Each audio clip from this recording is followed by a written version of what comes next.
It's Thursday, September 18th, 2014. Welcome to another Galactic Netcast. This is the Alien Invasion number 118 in Ottawa, Ontario, Canada. I'm Dave Nelson. Joining me as always, Brad Ludwig, Anessa Moyens, both in Wausau, Wisconsin. It's your international podcast, and this is the show where we talk about all things alien and beings from elsewhere in the universe and their appearances in film, TV, video games, comic books, science, and in real life. How you guys doing? Doing good. Awesome. I kind of switched it up. I usually say, how you guys doing, and then start talking about the show. I thought I'd talk a little bit about the show, talk to you guys, and then get back into describing what else we do on the podcast. The Netcast? Netcast, thank you. We were just talking pre-show that I'm trying to force myself to say Netcast because I'll say podcast right after saying Galactic Netcasts. It's dumb. So I'm going with one word, and that's Netcast. So anytime that I say podcast, give me a mental jolt of some kind. Okay? Excellent. Ha. All right, this is the show, like I said, where we talk about aliens and their appearances in film, TV, video games, comic books, science, real life. I could go on and on and on. We break the show down into three sections: the news, the craft corner, that's the spotlight of a certain kind of alien spacecraft, and our picks for the week. And if you want to watch us do the show live, we record on Google Plus Hangout. You can also watch it on YouTube. YouTube.com/Galactic Netcasts or galacticnetcasts.com/live. And we do it usually Thursdays. Just follow us on Facebook, Twitter, or Google Plus and find out when and where that's going to be. We'll put a link up and tell you when we're going live, that kind of thing. So won't you do that? And won't you keep listening here as we get the thing on the road? And let's start with the news. In the news. It's usually show on the road. I don't know why I said thing on the road. A thing on the road would be like roadkill, right? Well, it could be somebody's cooler that fell off the back of the pickup. Doesn't necessarily have to be a dead skunk or something in the road. So the person that whose cooler fell off their vehicle, they didn't really tie it down that well if it fell off the back of the pickup. Gotta tie it down better with some straps.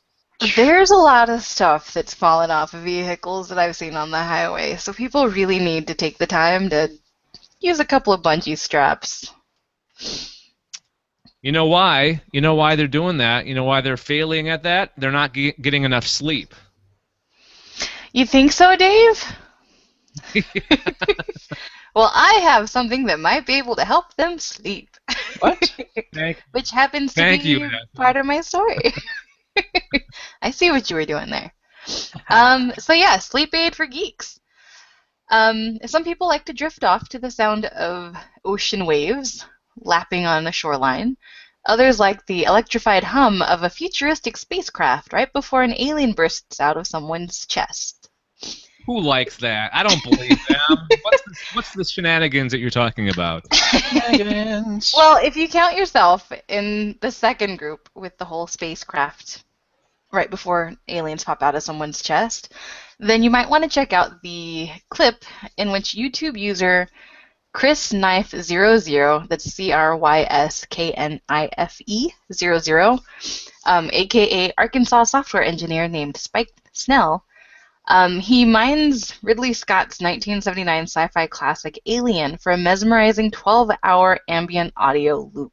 This is, of course, in the long history of ambient noise things like the Starship Enterprise. He did Star Trek Next Gen. He did a 24-hour loop previously. Oh, okay. It's the same guy. So he's the same guy. And he got such...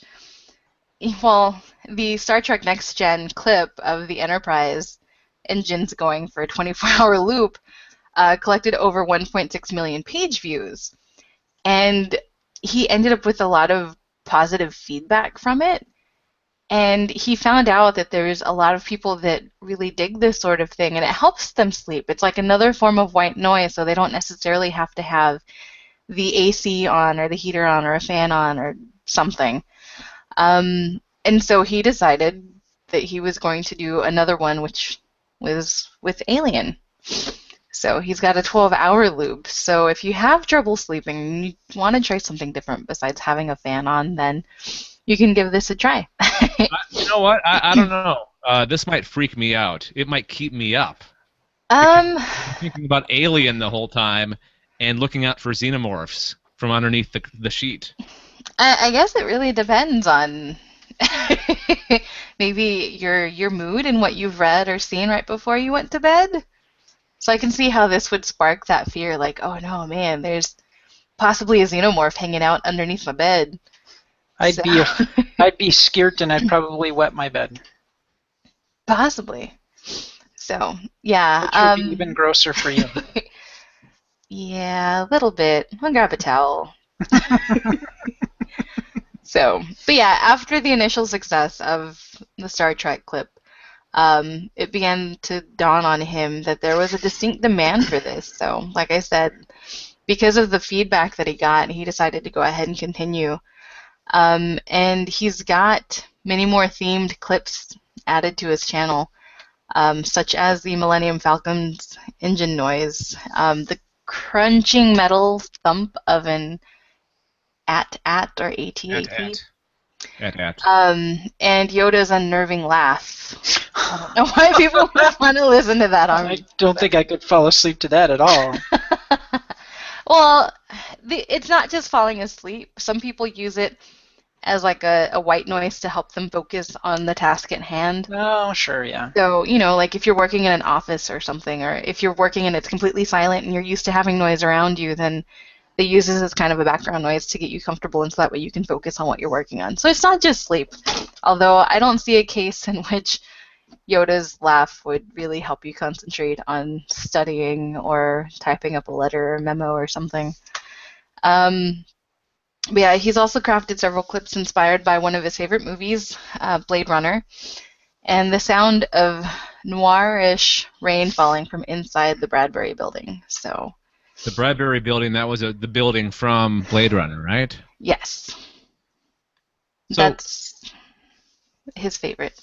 You guys want to brainstorm and think about some other ones he can do? I'm racking my brain. I can't think of any. I mean, I guess he can do the TARDIS on loop, but that would get kind of old, I would think. I don't know. Although maybe the console making noises and stuff like that before it actually...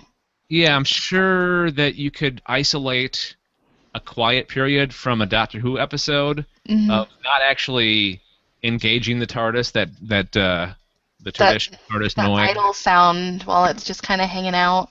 Yeah. Good idea. Maybe the sound of the Cylons, like the light going back and forth, the woo, woo, woo. Another one that would unnerve me. I don't know if I can handle that one.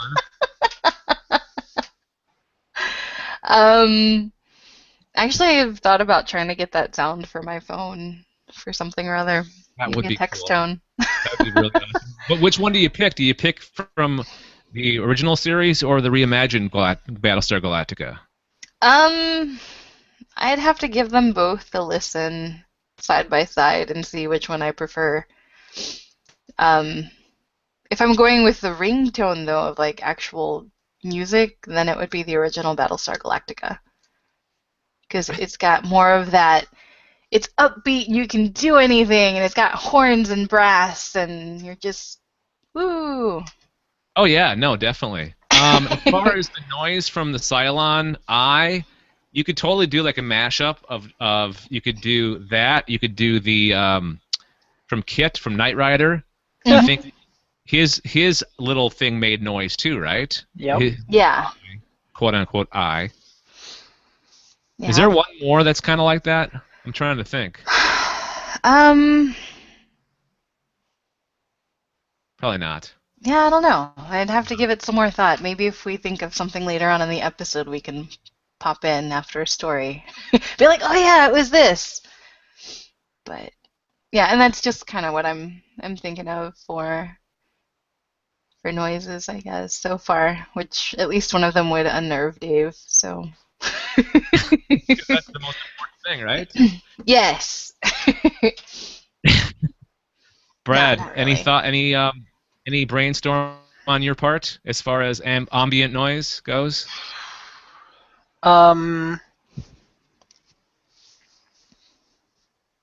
You know, the sound of the proton pack running Oh, yeah.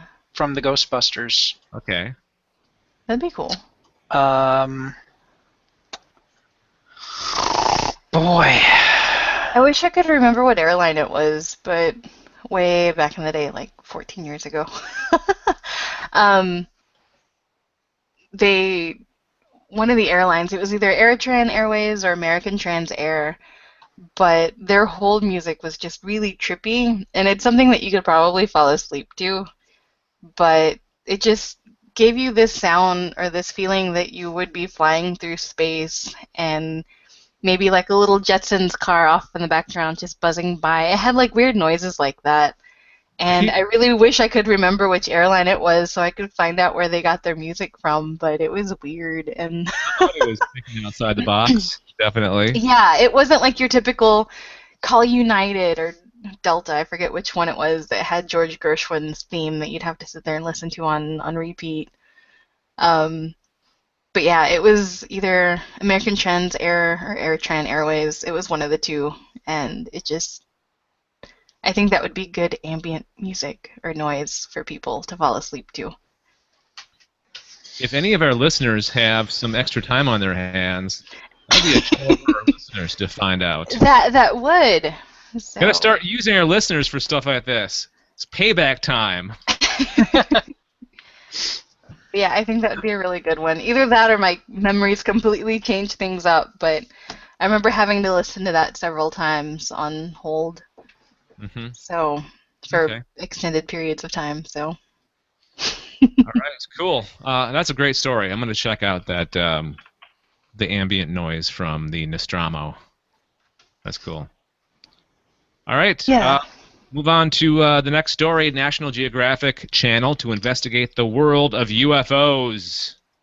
Another great documentary coming up on the horizon. There are some UFO encounters that are really hard to explain, and UFO alien invasion will reconstruct incidents from all over the world in a series which begins October 31st, Halloween, on the National Geographic Channel. So basically, they're going to have, this is one of your typical documentary show where they take probably one case per episode, and they're going to reconstruct everything and kind of investigate all aspects of it. And there's a couple of really interesting stories, and I had never heard of this one, but this one is really cool. Australia, 1978, where a pilot and his plane went missing without a trace, and the last communication to the air traffic control was, "Melbourne, that strange aircraft is hovering on top of me again. It's hovering, but it's not an aircraft." Followed by a 17-second unidentified sound, and that plane was never recovered. Have either of you guys heard of that story? No. I don't think so. Not off the top of my head. That's a creepy story. Like, yeah. I've never heard of a case of somebody going missing like that and them having actual like evidence or sound from before it happened or as it happened. Because he was communicating with the tower. Sure. He reported the UFO, and then that was it, and he's never been heard from again. That's crazy. So, yeah. That's one of the cases that they were going to talk about on the show. Another one was from 2009, a Norwegian army officer driving to his army base. The sky is pitch black, and then a white and blue circling light appears. A call to security confirms there is no activity planned on the base. If it's not military, then what is it? And then a couple other ones they're going to talk about is back around 2009, there was this whole rash of like orange glowing orbs that were seen over the UK, and most of them were blamed for Chinese lanterns, but there's one that apparently almost like forced a police helicopter down out of the sky, and the eyewitness had a lot more like eyewitness, like the report was more than just a Chinese lantern. So these are some of the cases they're going to talk about on this new show, which is called UFO Alien Invasion, premiering October 31st on Nat Geo. I don't know why I said it that way, because I hate when they say it that way. It's National Geographic Channel. They're brainwashing you into saying things like they do. Curse them! I used to give people a hard time for saying totes, and now I say totes. I know. It's like you hear it enough times, and you just, like you said, you're being hypnotized. It comes out, and you're just like, well, crap, and then you just kind of go with it. That's like subliminal. It's like subliminal advertising for like a song that you hear on a commercial, and then you start singing it, and then you end up at the grocery store buying that thing that was in the song. You know? Yeah. It's like, God damn it. Oh. You need to put a quarter in the swear jar. Oh, did I swear? Yes, you did. Oh, I said the G-O-D word. Okay. Yes, you did. Sorry. I'm just giving you the heads up, so if you... Oh, okay. I guess I don't consider that swearing, though. That's fine. Well, yeah, I'm fine with it. Okay. I'm okay with it, but there are some people out there that would say, you're taking the Lord's name in vain. Whatever. And they'd say it just like that. Yeah, shaking their finger, too. Okay, so let's review the story. Are either of you interested in seeing this show? Yes. I'd give it a watch. Okay. Is there any particular incident that you would like them to investigate? Oh, this Melbourne thing here is freaking outstanding. That's either proof of an alien abduction, or the greatest con job for like making yourself disappear and start a whole new life. You know what I was just thinking? That's like the extreme equivalent of being on the cell phone in the car, and you're like, tunnel, I can hear you. Yeah. Yeah. I'm in the.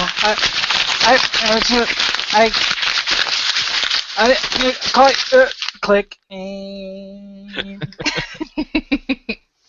But for those cases, people don't usually. You usually turn up eventually.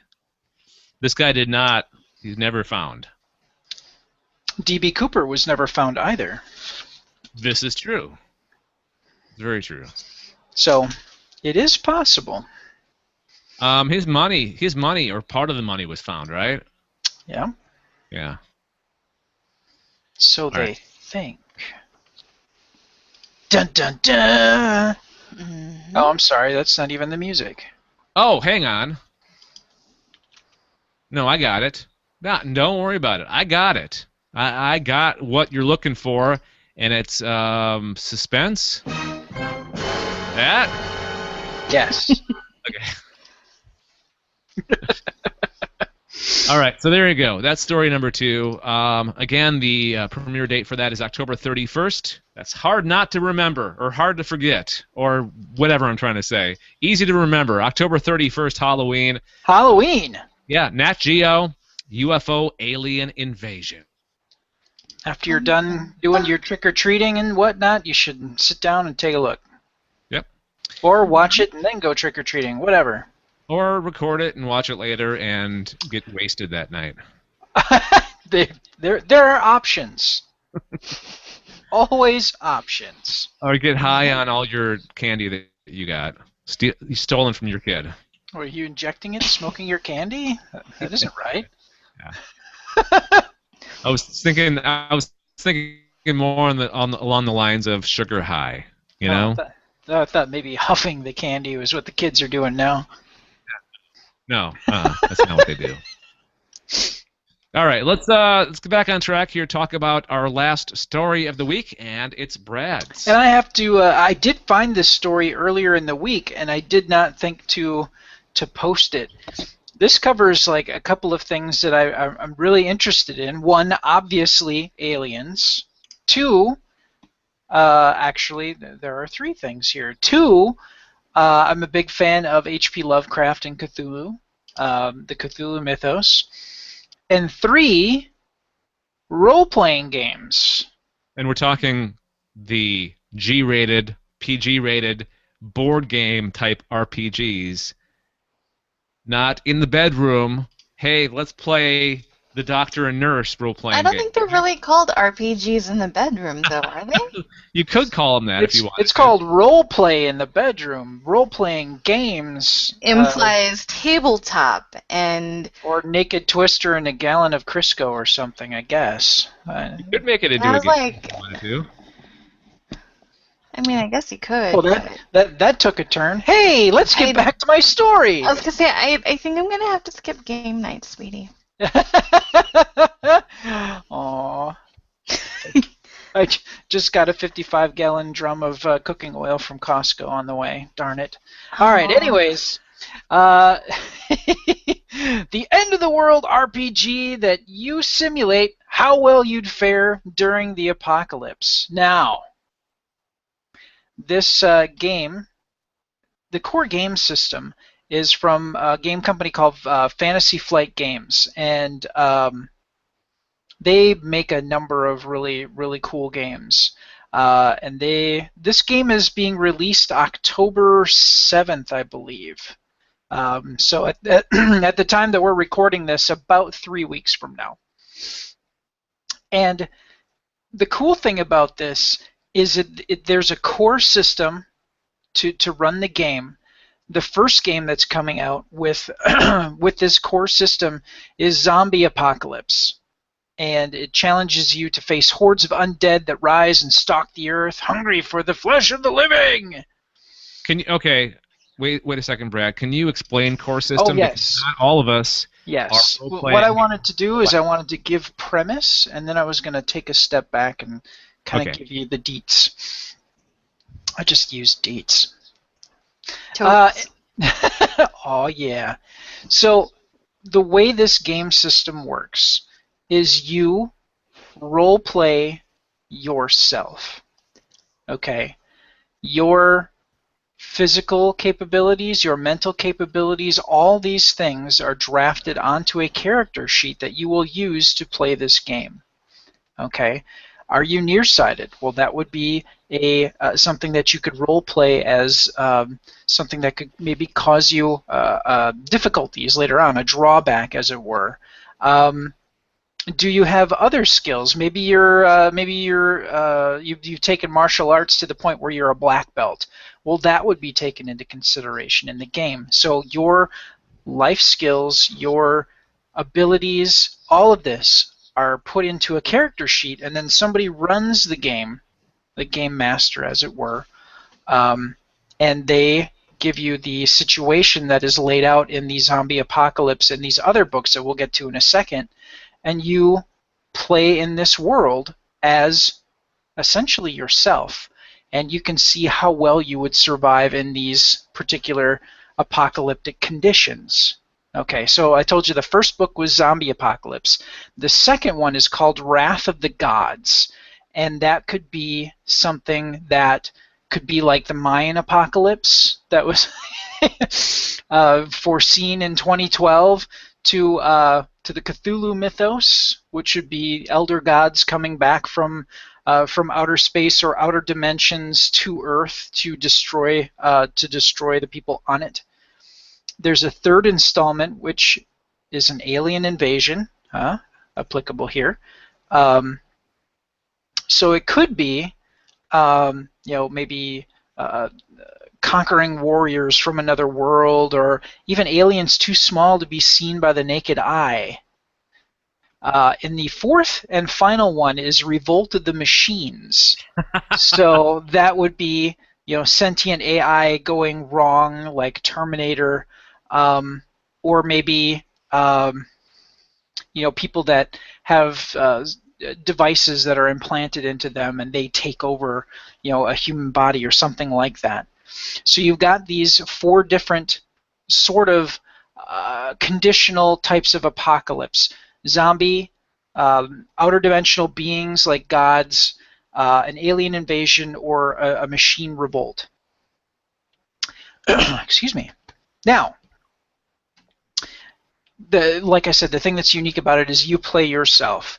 So that would be your physical, your mental, your social attributes. Your ability to get along well with people would probably, if you're really good with other people, that might serve you later on down the road in an apocalypse where you need to be in a small group of people that are fighting to survive.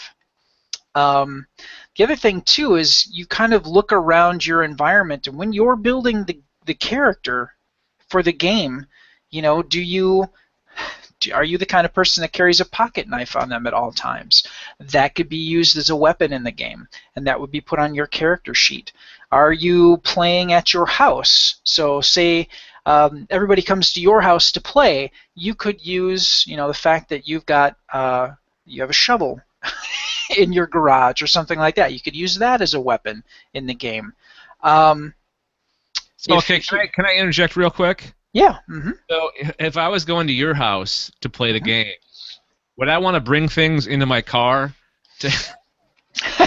Well, I mean, you could even arrange to make an agreement that, okay, so when we create these characters, we'll just go with some of the supplies that are in my house. Now, don't get bogged down with you're going to make a huge inventory list of all the crap that you have in your house.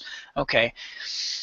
It's not that detailed. You pick certain items that you think would be useful, and you would put that on your character sheet, and then you would run with the game.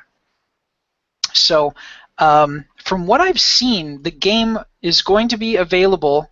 Let's see, I said October 7th. Let me just double check that date here. Yeah, 4th quarter of 2014. So I did see a date of the 7th of October. But it looks like for $40, essentially, you get the game system with the 4 different books. What's it called again? It's called The End of the World. God, this sounds so awesome. I'm not one to play role-playing games, but this one sounds really awesome. This sounds like something that, and sounds like it's got all kinds, how do you choose which apocalypse you got to deal with? Well, I think it's probably the person that's going to, well, you could do it a couple of different ways. You could take the democratic approach. You've got your group of people that you play with, and you could say, hey, I've got these 4 scenarios. Let's run this around the room. What do you think we should play? And you can go that route, or you could say, I own the damn game. I'm going to choose what apocalypse you guys face. And start that route. But the nice thing about this is you've got 4 different scenarios, but within the scenarios you could have, like I mentioned before as an example, maybe your Wrath of the Gods, for example. Maybe that's Godzilla-like creatures, or Mothra, or creatures like that come to Earth and are stomping on cities, and you're trying to survive as they're duking it out on planet Earth. Or maybe it's Cthulhu and his troop come to Earth. So I mean, there's different sort of genres you could run inside of these overarching themes of alien invasion, revolt of the machines, wrath of the gods, and zombie apocalypse. So there's freedom to kind of make these. You could play this same system over and over if you wanted to, and have slightly different things that could happen within, or different conditions, like the zombie apocalypse. Did it come from maybe somebody cracked open a geode, and for some reason there's biological material that's released, and it's an airborne parasite or something that takes over people, or maybe there's a nuclear accident and people are poisoned and they become zombie-like, or so there's different sort of scenarios that you can run within those different overarching themes. So it seems really cool. If you're big into gaming, or because you're playing yourself and maybe you're not comfortable pretending to be an orc or an elf or a dwarf or anything like that, maybe that intimidates you. You play yourself in this game. You know, that's pretty comfortable. You come in, you wear your clothes, you do your thing, and you create your person based on yourself, and boom, you're off. And maybe that's more your thing. So this could be a nice gateway for people that have been interested in gaming but really don't want to feel like they're Legolas or you know, or anything like that. Maybe that's more comfortable. Maybe that's more your thing. Maybe this is a gateway drug to playing D&D like Anessa and I do. So yeah, and Alien Invasion. I mean, come on, why not? It's the name of our show. Yeah. Uh-oh, Dave, we can't hear you.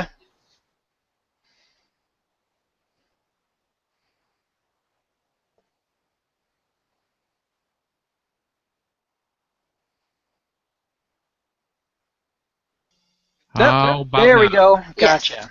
All right. Yeah, I turned my microphone off, and it must have goofed up the Hangout for some reason. Okay. Oh, okay. Oh, hey, and we stopped recording. Hang on. I better fix that. Toot sweet. All right.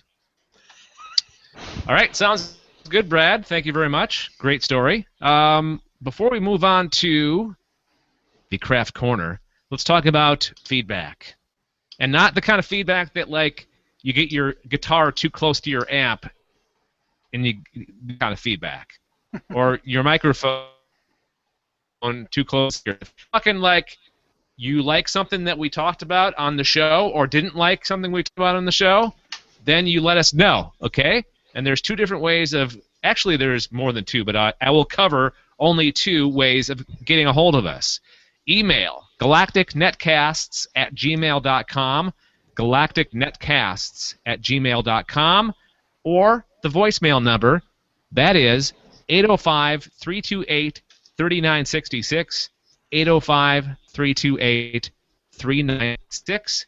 Let us know your thoughts on any of the stories, or let us know our picks for the week or the Craft Corner. Anything that we talk about, let us know with your feedback. And if you forgot everything I just said, galacticnetcasts.com has all the different ways that you can leave feedback as well. Okay, then. Let's continue on with this right here. Please identify the craft you witnessed. A black, triangular, three-dimensional shape.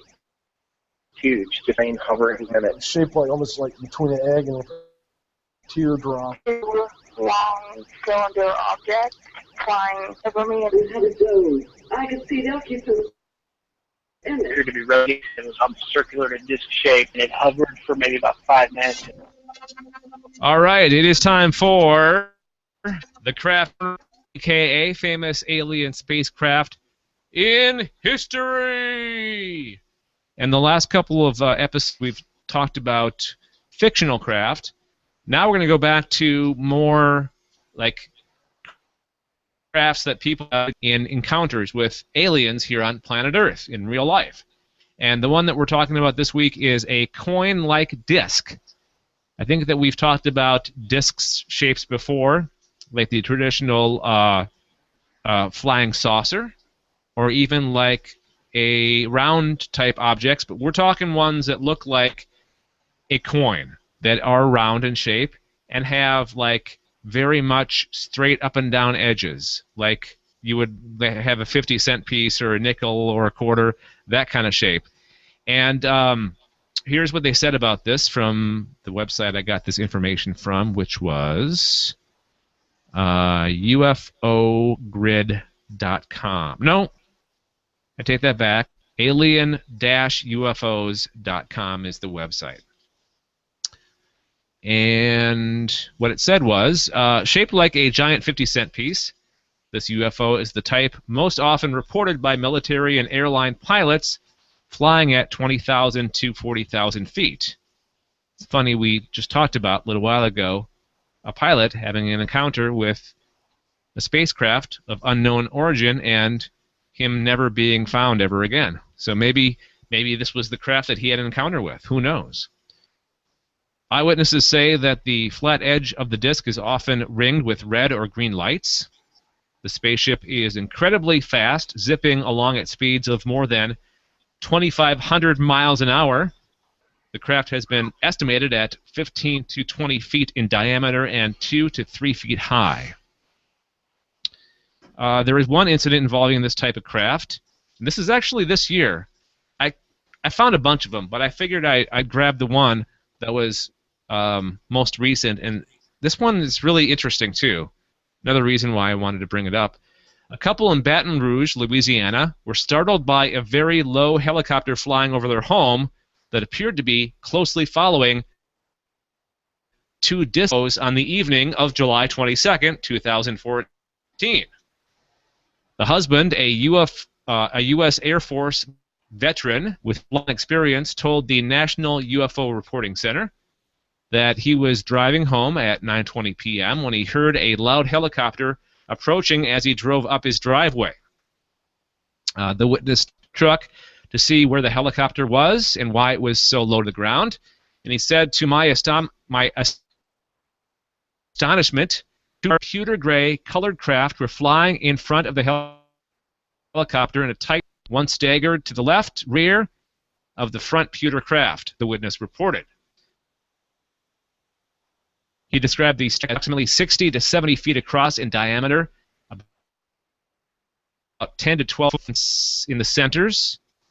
The outer edges of the craft were similar to the edge of a coin, like a nickel, smooth with no markings. I would estimate the sides would be around 2 to 3 foot on the vertical measurement, he said. The craft made no noise whatsoever, had no markings, no windows of any types, and no lights. So this kind of goes against the traditional point shape description with lights around the side. Huh. The helicopter followed the UFOs, or the helicopter following the UFOs was familiar to the U.S. Air Force veteran who described it as all black, had no markings on the fuselage, but was in a helicopter. So sounds like it's one of those black helicopters that you hear about sometimes, that are usually associated with some kind of UFO sighting. The black marked list helicopters. Huh. So there you have it. That is our Craft Corner Craft of the Week. It is the coin-like disc-shaped UFO, and a very cool-sounding encounter with them. Indeed. Thoughts, guys? Feelings on this? What are your feelings? What are your feelings? Haha. Feelings. Feelings. I've got a feeling Feelings. that tonight's gonna be a good night. Wait, what? 2,500 miles per hour. That's fast. That's three times the speed of sound. Yeah, I was trying to figure that out in my head as well, what the speed of sound was in miles per hour. Yeah, it's 710. 710. So you'd think these guys would be like... Oh, I'm sorry. Speed of sound is 340. Oh, that's meters per second. Boo.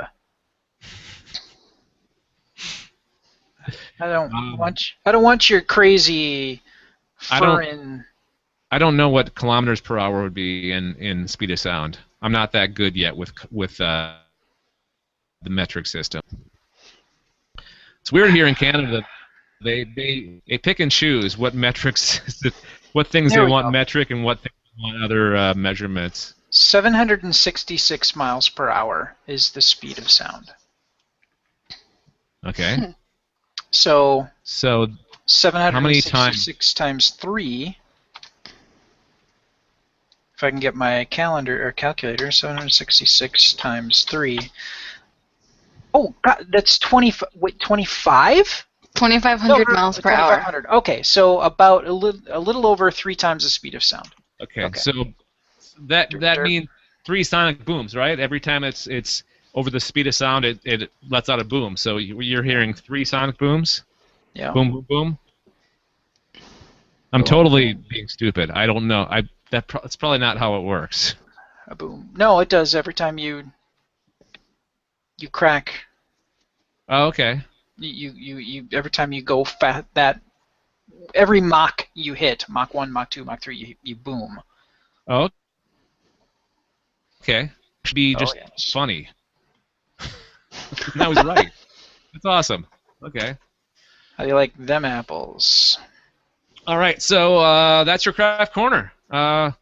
Coin-shaped, disc-like UFO. Okay, you guys ready for picks? Oh yeah.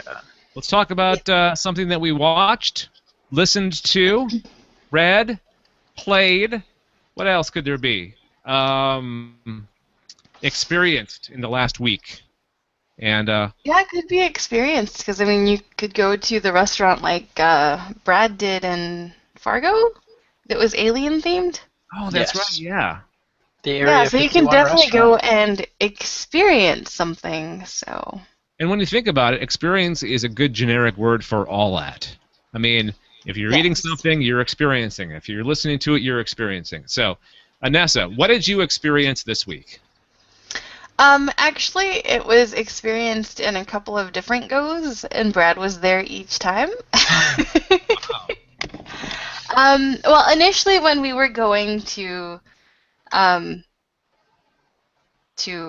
watch the Doctor Who premiere of the season, I had come across this show probably about a little over a year ago. And it's a BBC Two radio show called Welcome to Our Village, Please Invade Carefully. And at the time, I think the first episode or two were online, but the day that we were supposed to do the podcast was the last day that it was available. And I'm like, I don't want to recommend something that people don't have access to, because I couldn't find any downloads anywhere at that point. And so I just kind of like left it on the back burner. And then one day this popped in my head. I'm like, oh yeah, like I need to finish listening to that. And so I downloaded it, and on the drive to Green Bay, Brad and I listened to the first half, and then we listened to the second half today. And like I said, it's a sitcom. It comes out, I think, in five or six episodes. I forget how many. It came out in 2012. It stars Catherine Parkinson. She plays the role of Katrina Lyons, and she's the actress, if you've watched the IT Crowd, that plays Jen. Okay, yeah. Yeah, she plays Catherine for the first 2 or 3 episodes, and then I'm guessing there was probably a scheduling conflict and she couldn't continue playing the character, and so they switched up the actress partway through the show, which was a little odd.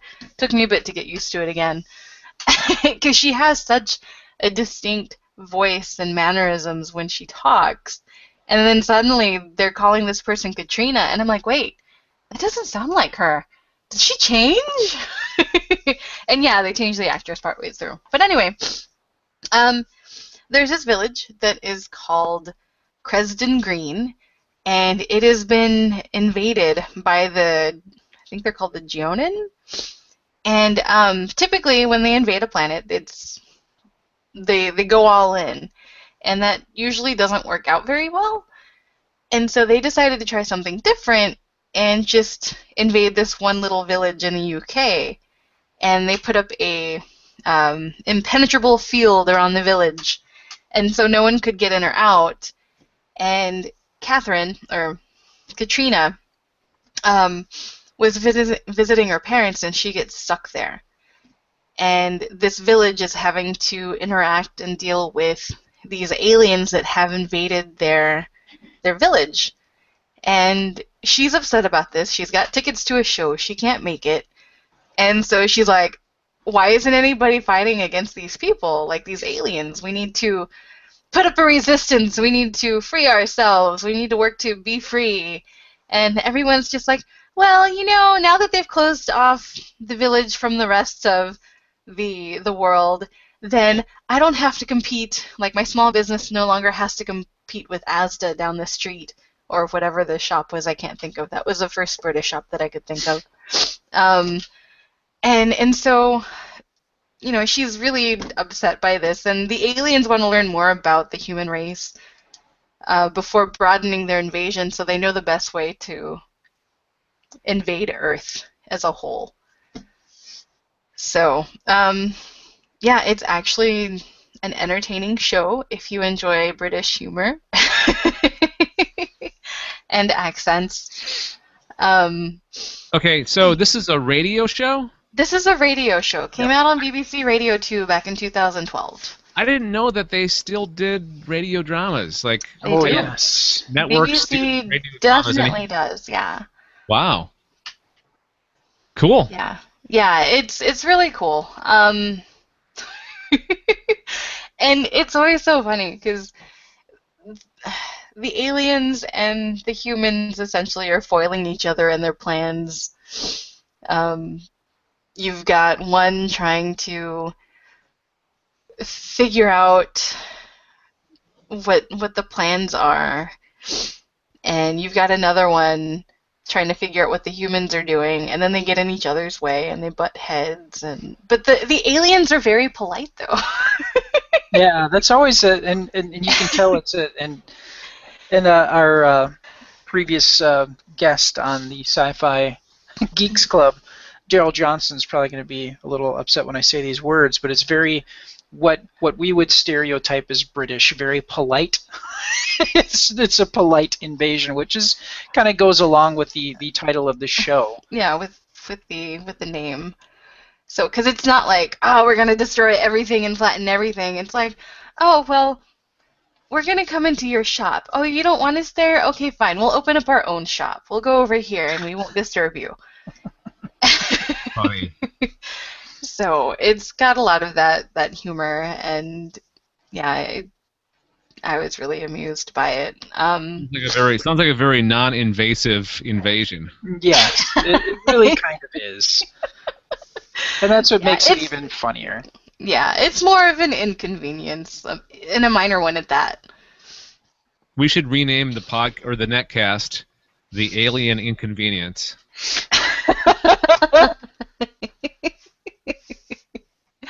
Yep.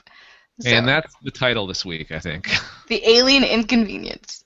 But yeah, I found it on Audible, and I was really excited to find it there. I had paid the $9 or $10 or something, I think. So, yeah, I definitely recommend it. It's 5 or 6 episodes, and it ends up being about 2 hours long, maybe slightly over, but not by much. So. All right. Sounds good. Sounds like a very interesting way to kill some time. Does Brad have anything else to add? Yeah, it was jarring to have the lead actress switch out. Because I remember her as Jen from the IT crowd, and she's been in a number of other productions. She's been in a ton of things, like, what is it, The Old Guys, and yeah. Very, very talented actress and very, very funny actress. Peter Davidson's in it, which it's kind of nice to have the Fifth Doctor to hear his voice again, and he plays Jen, the main character's father, and he's. I don't remember if they specifically state what company he works for, but at one point in one of the episodes, he ends up kind of looking through the alien books, as it were, and planning out how much the cost for a full-scale invasion of Earth would be, based in their currency, and the difference is if Earth embraced the aliens, how much it would cost, or if there was a long, kind of drawn-out resistance to the alien invasion, and the two different costs. And he did it in a very relatively short amount of time. He's that talented at doing book work. So it's very, and there's an episode where he captains a cricket team. So it was a cricket team for the village versus a cricket team that the aliens put together to have a contest. And it's very, very, it's really fun. If you enjoy radio plays, I grew up listening to like National Public Radio, and they always had, I heard The Hitchhiker's Guide to the Galaxy on NPR as a kid, and I think Lord of the Rings, at least The Hobbit, I know for sure. Have I ever asked you, Brad, if you ever listened to the CBS Mystery Theater growing up? Perhaps, but I don't. No, I don't recall it. No, I don't think I have. Basically, what it sounds like, it was a Twilight Zone type of format where it was a different story each week. It's a radio play. They're all like mysteries. Sure. I think there was a couple of alien stories, but very, very old school, like traditional 30s, 1940s kind of show. Yep. It was neat. No, and I've always loved stuff like that, and I'm actually working with a group of people to make a radio play of sorts. Cool. So, no details on that quite yet, but all right. As soon as we put something together, we'll let people know. Okay, thank you. All right, is that the last you got there? Yep. Anessa? I think so. Brad and Anessa? Oh, you guys both had. I didn't see that you. Yes, we had the same pick. Okay. Yeah, because part of the thing was Brad was gonna do the sphere, and he's pretty sure that he's done it before, but he couldn't remember if he had done the book or the movie. Which he's read the book and he's seen the movie, or he didn't know if he combined the two, and he's like, I don't know what to do, and I'm like, well, you've heard this, so why not join me? So we're trying not to do too many joint picks, but he's listened to it. And I'm like, you can talk about it. That's cool. Yeah, I'll give it to you. I'll give it to you. So, yep. All right, good stuff, guys. As always, quality pick. Mine is one of those picks where I didn't really have anything until today, so I did the old let's jump on Vimeo to find a short film. And I found a short film. It's called State of the Union. It's a real short, kind of like proof of concept short film to see if they can get backers to make a full length feature film. Sort of like they did with District 9. District 9. They had that short film. And then they did the full-length feature film, and this is kind of along the same lines.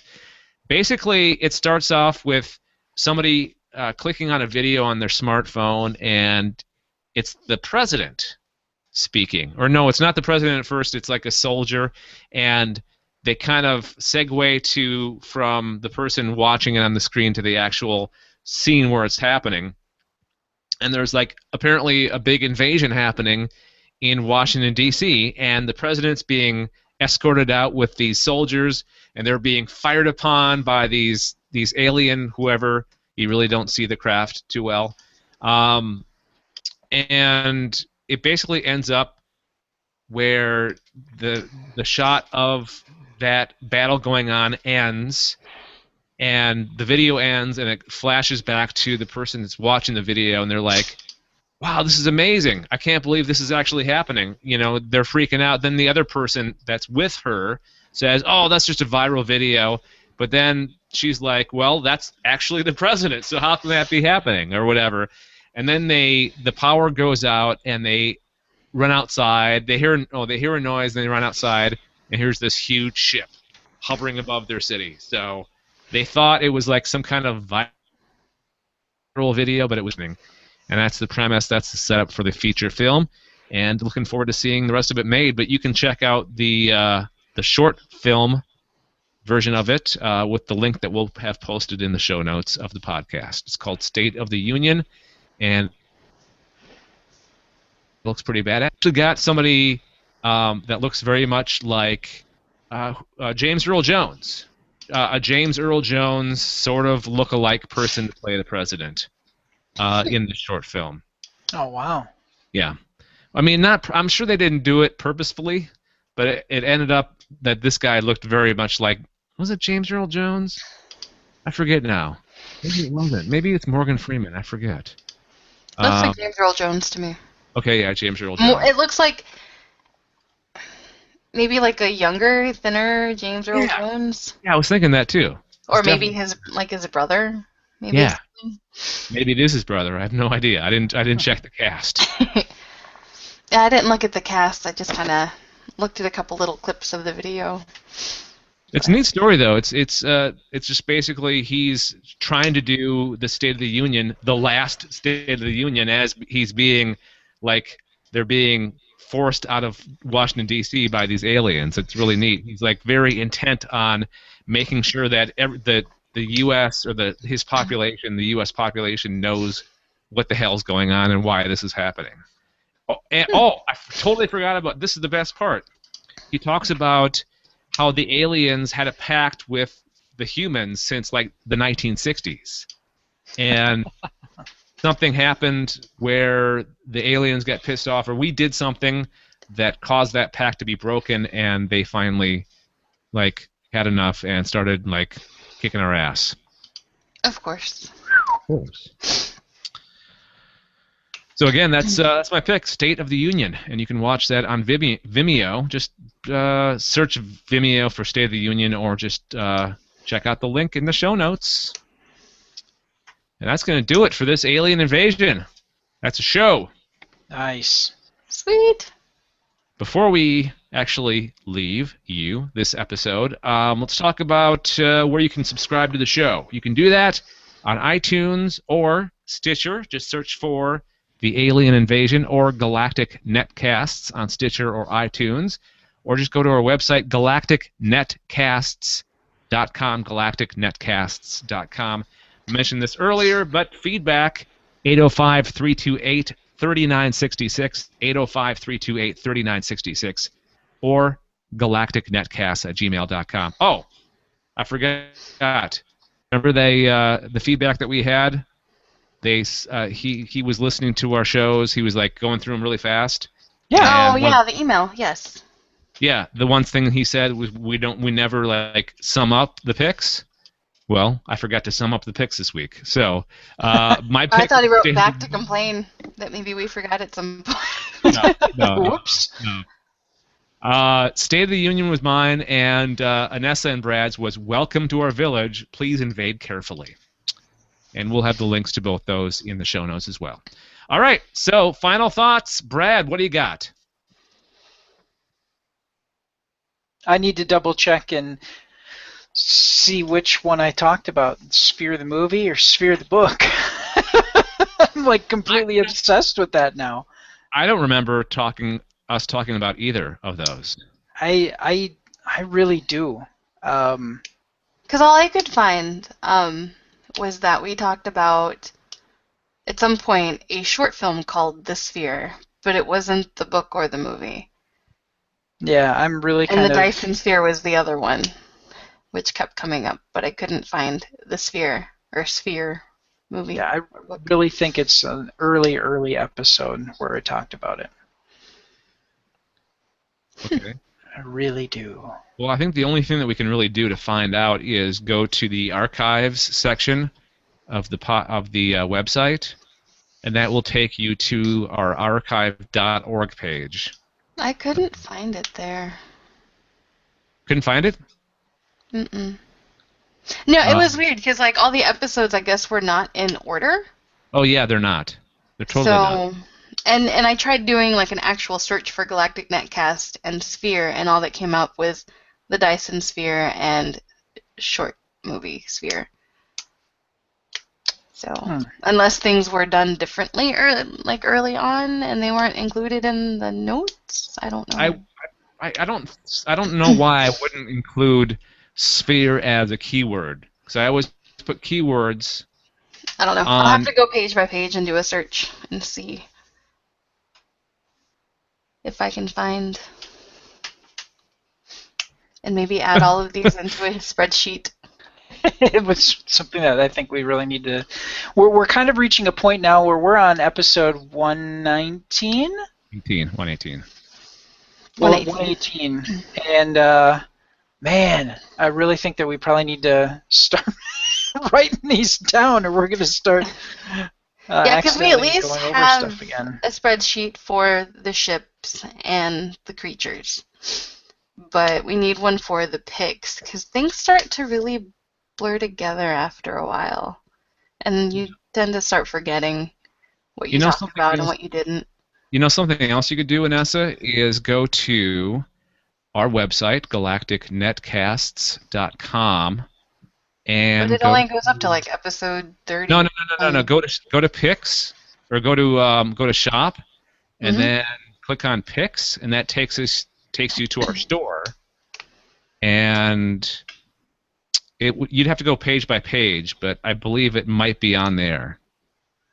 Because didn't you start that like later on, or did you go back and add previous pics? I don't remember. I'm sorry, I don't remember. No, and that's fine. That's something that we'll work it out. Okay. This is probably best conversation for not actually during the podcast.